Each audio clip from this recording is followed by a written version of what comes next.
Hello friends, welcome to my YouTube channel. I am Dr. Mangesh Dushing, working as assistant professor in chemistry at Maratha Vidyaprasarak Samaj, Nashik. Friends, in last videos we saw elimination reactions, substitution reactions. In elimination reactions we have completed E2 reactions, E2 reaction mechanism, orientations and reactivity. While in this video, we will learn about E1 reaction mechanism in details. Friends, for previous videos, links are provided into the comment box. In this video, we will learn about E1 reactions. Friends, the E1 reactions are unimolecular elimination reactions. Those reactions are called as E1 reactions. So E1 means unimolecular elimination reactions. Friends, for example, this is the 2-bromo 2-methyl butane. So in this case, if we are using a strong base, that will abstract one of the beta proton and we will get product that is 2-methyl 2-butane. Friends, in this case, the kinetics of the reactions. So if you study the rate of the reactions, then we will find out that the rate of the reaction, it depends upon only the concentration of substrate. So rate of the reaction is directly proportional to the concentration of substrate. It doesn't depend upon the concentration of base used. So what are the characteristics of these reactions? So it follows the first order reaction. For such reaction, the proceeding by first order kinetics uses an Ingold proposed E1 mechanism. The reaction involves two steps. So Hughes and Ingold, these were the two scientists, they proposed the E1 mechanism as the rate of the reaction is directly proportional to the substrate only. So the reaction involves two steps. Friends, E1 reaction mechanism, in which E1 reaction means unimolecular elimination reactions. Friends, if we consider this is an example 2-bromo 2-methyl butane. If we are using a base, it will follow E1 mechanism. So leaving group will leave first. So this is the first step, that is formation of carbocation. Formation of carbocation. So in this case, first leaving of the leaving group. So carbocation will form its intermediate forms and then leaving group. This carbocation is mostly very stable due to hyperconjugation as well as plus I effect of the R groups. Second step is abstraction of beta hydrogen and formation of alkene. So this is the carbocation and these are the beta hydrogens. So base will abstract this beta hydrogen. This sigma electron is going to form here pi bond and we will get this 2-methyl 2-butane. Friends, in this case, the first step, that is formation of carbocation, is a slow step, that is called as rate determining step, while abstraction of beta proton, that is the fast step. So what are the characteristics of this mechanism? So carbocation is stabilized by the plus I effect of these three R groups, that is alkyl groups. Then the slow step contains only one molecule. See here, this is the slow step, it contains only one molecule. So slow step is a rate determining step. So rate of the reaction that is only depends upon the concentration of this substrate. That's why this reaction is called as unimolecular elimination reaction. While this first step having or contains the abstraction of proton by this base. Now what are the evidences for this E1 mechanism? So first is no kinetic isotopic effect. In last video we saw that what is kinetic isotopic effect. If one or more atoms of the reactant or substrate are replaced by its isotope, then whatever the change in rate of reaction, whatever the observed, that is called as kinetic isotopic effect. In this case, suppose this is the tertiary bromide, tertiary butyl bromide as a substrate. If you are using sodium ethoxide as a reagent, then we will get elimination product, that is 2-methyl propene. Same reaction, if you carried out the reaction by this tertiary butyl bromide, instead of normal tertiary butyl bromide, this is deuterated tertiary butyl bromide. If you are using same base, that is sodium ethoxide, and we will get similar product, that is 2-methyl deuterated propene. Friends, keeping all the factors constant, just changing the hydrogens with its isotopes. If you calculate the rate constants of these two reactions, then experimentally Kh is equal to Kd. So rate of the first reaction is equal to rate of the second reaction. So there is no kinetic isotopic effect. If you are changing the hydrogen with its isotope also, there is no change in rate of the reaction. It means that it clearly indicates that the breaking of CH bond or CD bond does not takes place into the slow step or rate determining step. It might be occurring into the fast step. So it clearly indicates that the abstraction of beta hydrogen,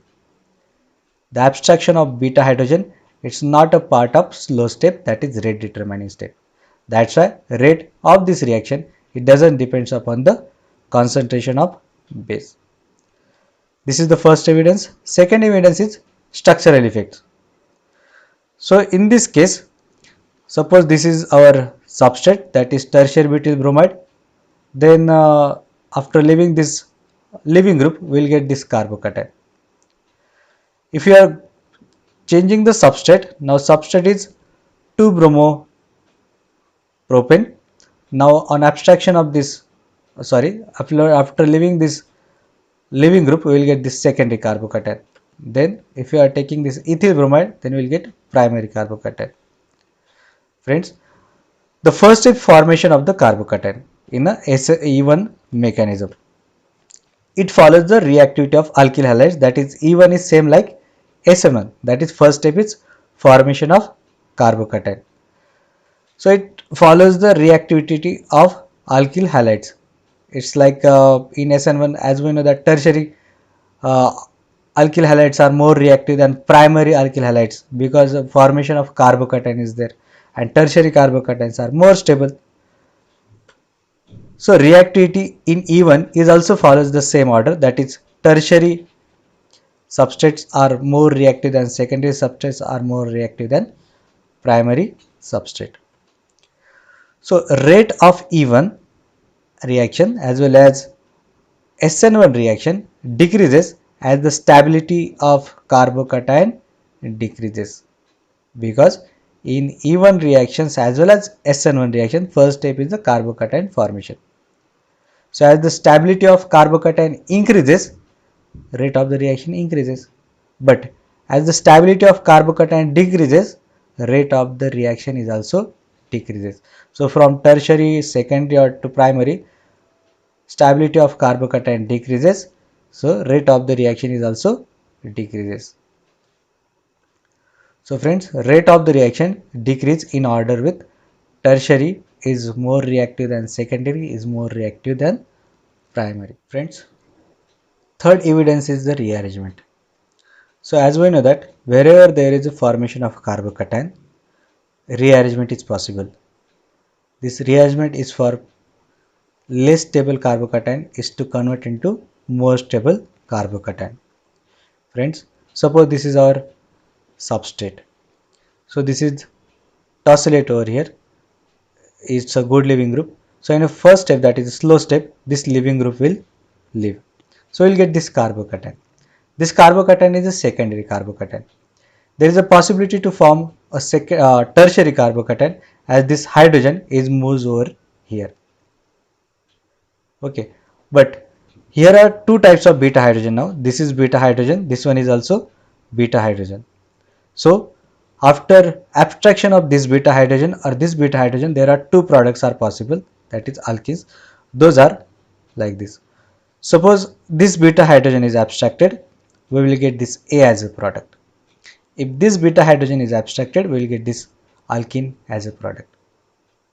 So this is disubstituted alkene, this is monosubstituted alkene. But this carbocation is an intermediate. Now this is secondary carbocation. This is unstable as compared to the tertiary. If this hydrogen migrates over here, here will be the carbocation. That will be the tertiary carbocation. That is more stable than the secondary carbocation.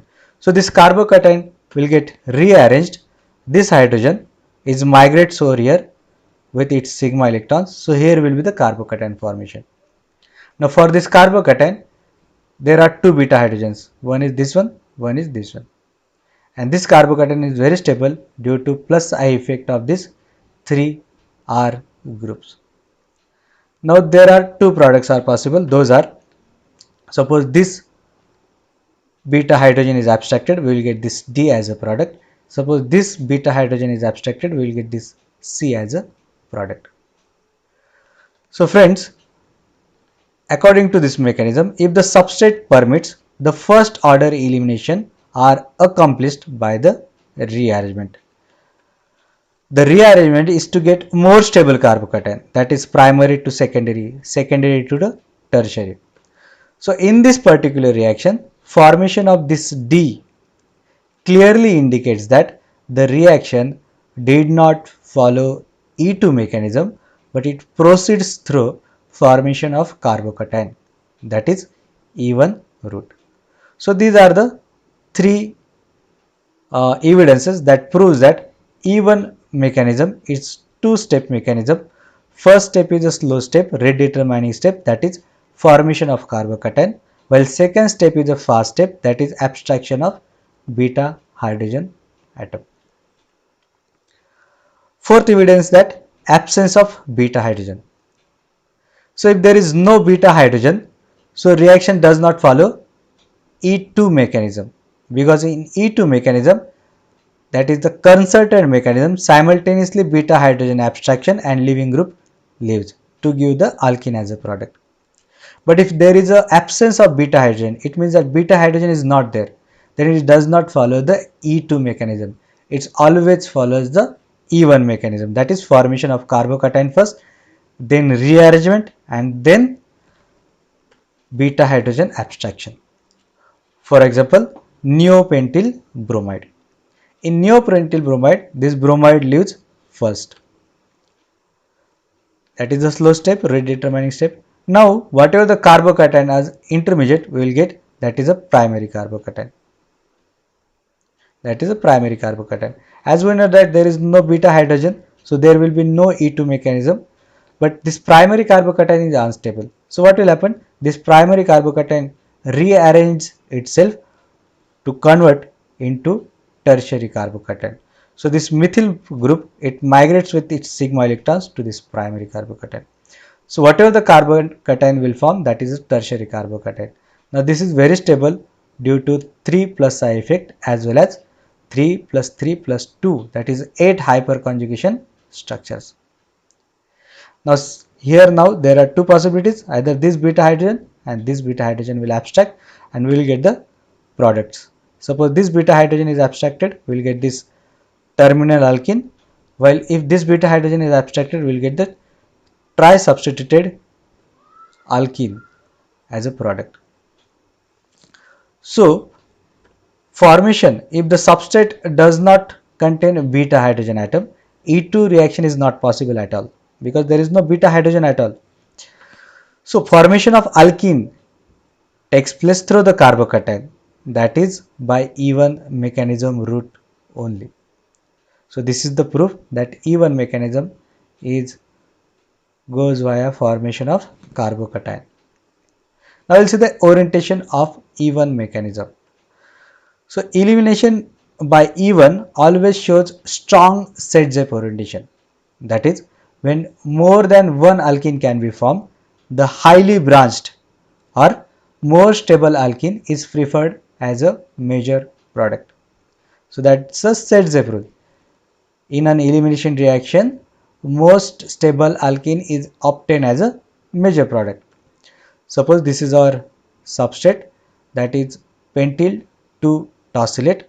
Now here are two types of beta hydrogens, so we'll get two products. So first step is formation of carbocation. Now this is the carbocation, and second step will be the fast step, that is abstraction of beta hydrogen. So there are two types of beta hydrogen, one is beta dash, second one is beta. Suppose beta dash, this proton abstraction, so we will get this product. So this is a more substituted product, that is called as ZZ product, obtained as a major product. But in case of here, types of products is possible, because that is alkenes there are two geometrical isomers, trans and cis. So we will get trans as a major product and cis as a minor product. In case of this more substituted alkene as a more major product, but in that one also trans 2-pentene is a major product while cis 2-pentene is a minor product to minimize the activation energy. So trans product has lower activation energy, that's why the percentage of trans product is more, while cis product has higher activation energy, so it is somewhat less in percentage. After abstraction of this primary, that is beta, we will get this 1-pentene as a product, that is called as Hofmann product. So percentage of Hofmann product is less. Friends, the energy of activation, that is activation energy, is lowered for the alkene, which is more stable and is therefore formed as a faster rate. Friends, up to now we have completed E2 and E1 reaction mechanisms. Now we will compare in this slide what is E1 characteristics and what are the E2 characteristics, what are the differences between those. So first is very simple, E1 mechanism is a unimolecular elimination reaction while E2 is a bimolecular elimination reaction.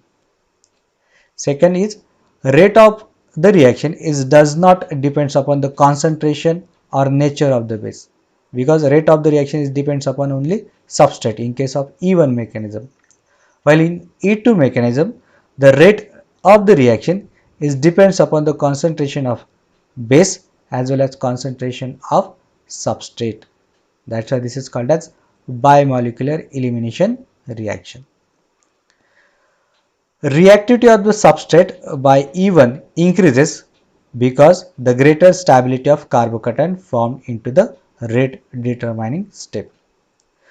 So if substrate bulkiness is increases, the rate of the E1 reaction is increases, because whatever the carbocation is going to form, that is more stabilized. While in case of E2 mechanism, the reactivity of substrate by E2 increases because the greater stability of highly branched alkenes are formed.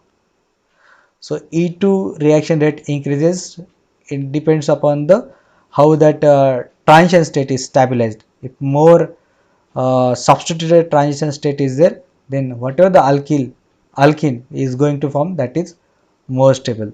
That's why rate of the E2 reaction will going to increase. Now E1 mechanism takes place with secondary and tertiary substrate, because bulkiness is increases, stability of carbocation increases, secondary as well as tertiary carbocations are more stable. That's why it takes place if the secondary or tertiary substrate is there.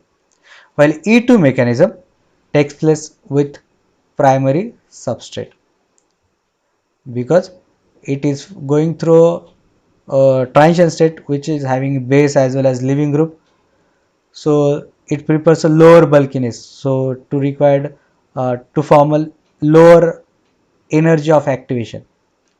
So E2 mechanism takes place with primary substrate. Thank you friends, thank you for the watching.